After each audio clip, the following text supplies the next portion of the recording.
I overheard you whisper, not a prayer, but a realization that seemed to force its way into your heart, which has been dangling for so long. You sang out, "Beloved God, you who bequeath yourself to us, you who knows how to love, you whose eyes light up when you see us, I thank you for all your gifts to us. Holy are you, and holy making are you. I wish to be holy, not as a saint, no, not at all, like a human being desiring to be closer to you, God, and closer until you bring me into your inner courtyard, and I live oneness with you. Where did the littleness of me, the me I thought I was, go? I was a pretender to the throne. Now, with infinite patience, you have removed the peacock feathers from me, and here I am, melted into butter, absorbed in you, one in you.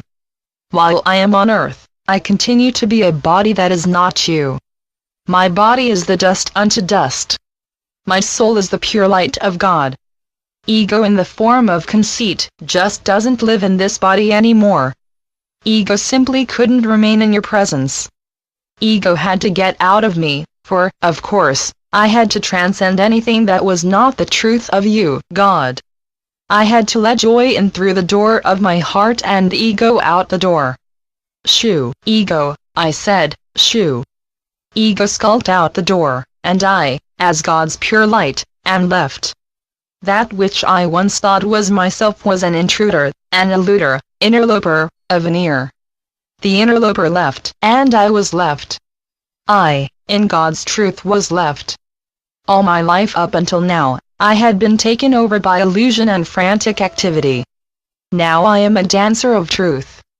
I sing, the wolf is dead, the wolf is dead, the wolf is dead to me at least.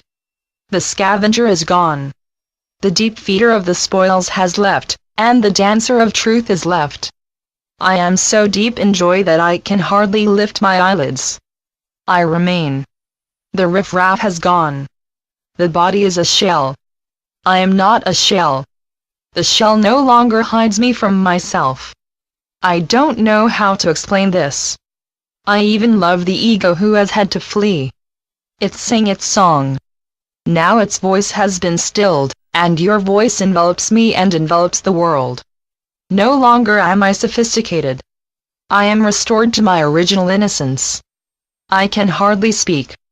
I am new at this, new at being a flower growing solely from God's heart, arising in an innocence I can hardly believe.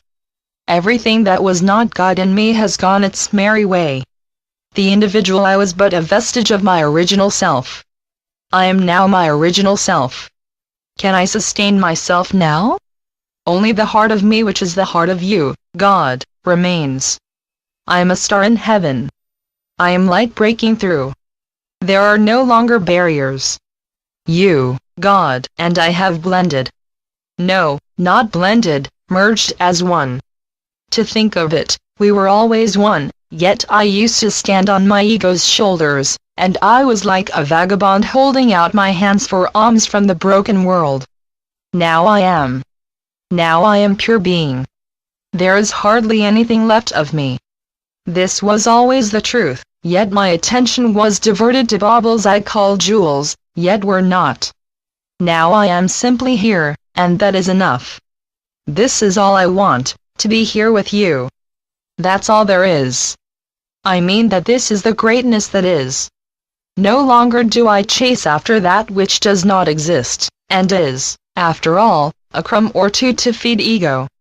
I am no longer a feeding ground for ego, and now I do not know what to yearn for I am contained within God, not contained really, more like a blossoming rose without thorns, more like godliness itself, more like the breath of God.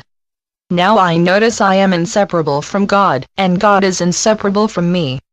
Yes, this must be oneness. It is so simple, it can only be that God pulled me over closer to Him and His might. I reply to you. Yes, I welcomed you long ago. Before you knew it, you, the former you thought you were already beginning to realize what has always been so,